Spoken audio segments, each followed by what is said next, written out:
Bismillahirrahmanirrahim. Alhamdulillahilladzi hadana lihadza wa ma kunna linahtadiya laula an hadanallah.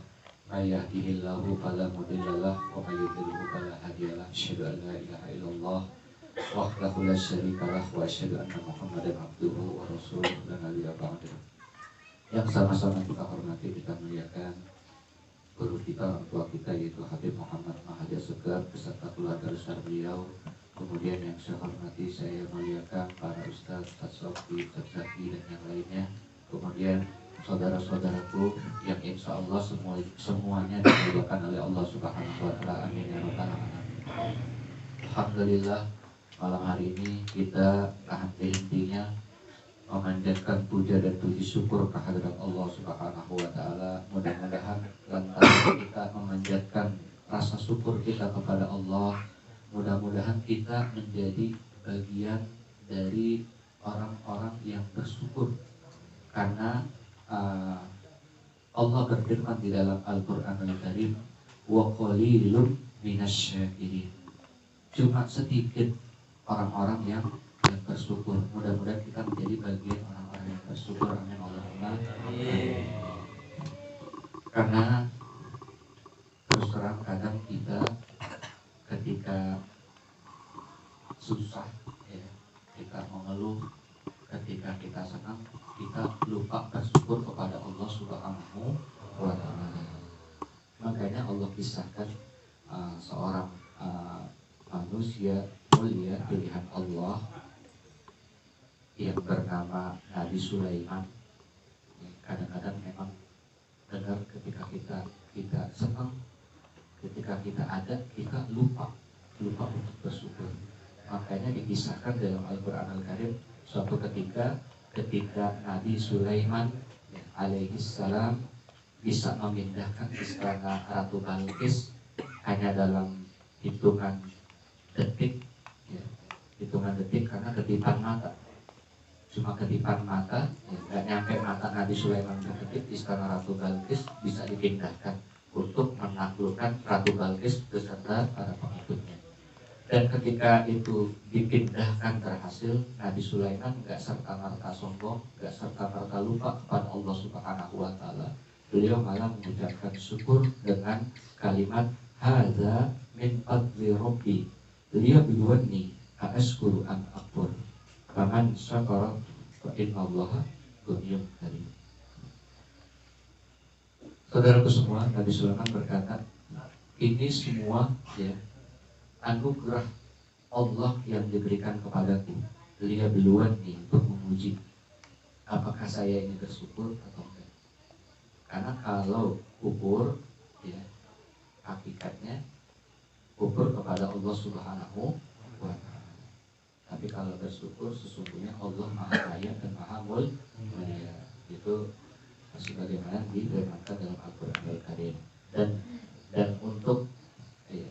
Dan untuk mengenang orang soleh yang pandai bersyukur, salah satunya ini saya sedikit sebelum Ustaz Sauki nanti membaca kitab Safinatun Najah, sedikit akan membacakan manaqib Habib Abdurrahman bin Ahmad As-Segar atau biografi dari Habib Abdurrahman bin Ahmad As-Segar, pengarang Qasidah Tawassul yang barusan tadi kita baca itu di awal. Habib Abdurrahman bin Ahmad As-Segar, beliau dilahirkan di Cimanggu, Bogor. Di Cimanggu, Bogor sekitar tahun 1908. Jadi sebelum kemerdekaan, Habib Abdurrahman bin Ahmad As-Segar ini lahir di Cimanggu. Kemudian beliau sekolah ngaji di Jami'atul Khair. Jami'atul Khair ini tepatnya di daerah Tanah Abang. Kalau ke Tanah Abang ada di situ sekitaran pasar Tanah Abang ada madrasah namanya Jami'atul Khair. Beliau menghabiskan masa pendidikan kecilnya di sana, bahkan sampai beliau diangkat menjadi salah satu pengajar atau guru di sana. Jadi Habib Abdurrahman bin Ahmad As-Segar ini sosoknya sangat tekun, sangat ulet, walaupun maaf benar, kehidupan ekonomi keluarganya sangat-sangat jauh dari kecukupan. Bahkan sampai-sampai anaknya Habib Abdurrahman bin Ahmad As-Segaf ini cerita bahwasanya, yang cerita ini Habib Ali bin Abdurrahman anaknya, bahwasanya sampai-sampai saking susahnya waktu ketika lebaran Habib Abdurrahman As-Segaf ini bilang begini, mungkin di antara anak-anak yatim ya yang sekarang ini ada, saya adalah anak yatim yang paling termiskin, kata Habib Abdurrahman As-Segaf. Kenapa? Karena pada waktu itu lebaran, kata Habib Abdurrahman As-Segaf ini, pada waktu itu lebaran semua anak-anak ini pakai sandal dan juga sepatu baru, kan umumnya kayak gitu ya. Kita kalau lebaran kan dibeliin anak-anak kita sandal atau sepatu baru. Ini jangankan sepatu ya, sandal aja nggak kebeli, kata Habib Abdurrahman As-Segaf. Walaupun dia keadaan susah, dia nggak patah semangat, terus tetap belajar sampai akhirnya jadi guru di sana. Karena kegigihannya, Habib Abdurrahman ini salah satu murid tercerdas di Jamiatul Khair. Kemudian beliau juga salah satu murid dan guru yang bahasa sastra Arabnya baik. Nah, Habib Abdurrahman, makanya qasidahnya itu bagus banget. Qasidah Tawassul itu bagus, itu sastranya sastra kelas tinggi. Kalau kita ngerti, saya kira ngerti ya. Jadi setelah mengenyam pendidikan di sana dan ngajar di sana, sekitar umur 20 tahunan pindah ke Bukit Duri. Habib Abdurrahman pindah ke Bukit Duri. Di Bukit Duri itu tetangga kampungnya Jatinegara. Kalau sama kampung saya itu cuma dipisah sama Sungai Ciliwung, Kali Ciliwung. Kali Ciliwung yang pisahin antara Jatinegara sama Bukit Duri. Bukit Duri putaran, nggak jauh dari stasiun Bukit Duri rumahnya Habib Abdurrahman As-Segaf yang ngarang Qasidah Tawassul ini. Akhirnya beliau pindah ke sana dan mendirikan madrasah atau pondok pesantren yang namanya sampai sekarang ya tetap ada, yaitu As-Saghofah ya, As-Saghofah. Kemudian setelah beliau mendirikan pesantren, menjalani kegiatan taklimnya dan belajarnya dan mengajarnya, pada usia sekitar 52 tahun ya, sekitar tahun 60-an 1960 ini diceritakan bahwasanya Habib Abdurrahman As-Segaf ini mengalami kebutaan selama 5 tahun. Coba bayangkan, udah hidupnya susah, buta ya Allah. Umur 52 tahun mengalami kebutaan ya, sampai dengan umur 57, karena 5 tahun mengalami kebutaan. Tapi hikmahnya, karena dia nggak ngeluh, tetap bersyukur pada Allah. Hikmahnya, waktu beliau buta ini mengalami kebutaan, ngarang Qasidah Tawassul yang kita baca tadi. Jadi Qasidah Tawassul ini dikarang sama Habib Abdurrahman bin Ahmad As-Segaf ketika beliau mengalami kebutaan, dikarang. Orang soleh gitu, mengalami kesusahan, dapat inspirasi, bikin qasidah. Kalau kita mengalami kesusahan, ngeluh, nyalahin Allah. Mudah-mudahan kita bisa ambil keberkahan dan meniru suri tauladan dari Habib Abdurrahman As-Segaf ini. Amin. Kemudian sekitar tahun 90 beliau mengembangkan majelisnya sampai di daerah Citayam Bogor. Nama majelisnya Majelis Taklim Al-Busro di Citayam. Kalau dari Jakarta naik KRL Depok baru, Depok Lama, Citayam baru stasiun Bogor. Itu di situ dibangun Majelis Taklim Al-Busro. Waktu dibangun Majelis Taklim Al-Busro itu ya, karena di daerah sana susah air, akhirnya Habib Abdurrahman As-Segaf ini munajat kepada Allah selama 40 hari ini. Ya Allah, minta petunjuk biar di mana sih letak posisi air ini keluar gitu, karena susah benar dari air di sekitar sana. Akhirnya pas di malam 41 tetap dia munajat.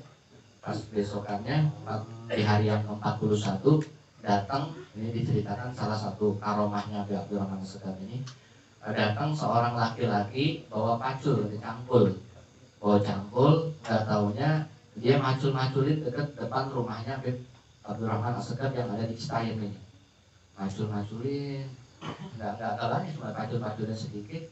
Pas paculin sedikit, orang itu keluar pergi meninggalkan rumahnya Habib Abdurrahman As-Segaf.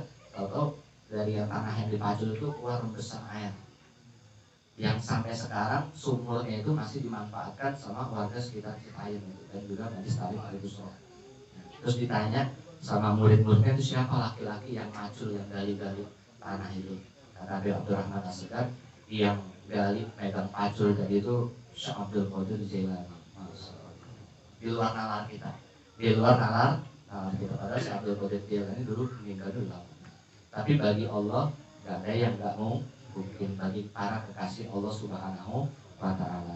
Nah, singkatnya sekitar tahun 2007 bulan Maret ya, ada seorang ulama di Tarim Hadramaut sana yang bernama Habib Abdullah bin Alwi Sahab ya, marganya marga Sahab, salah seorang ulama besar di Tarim, marganya Dermarga Sahab.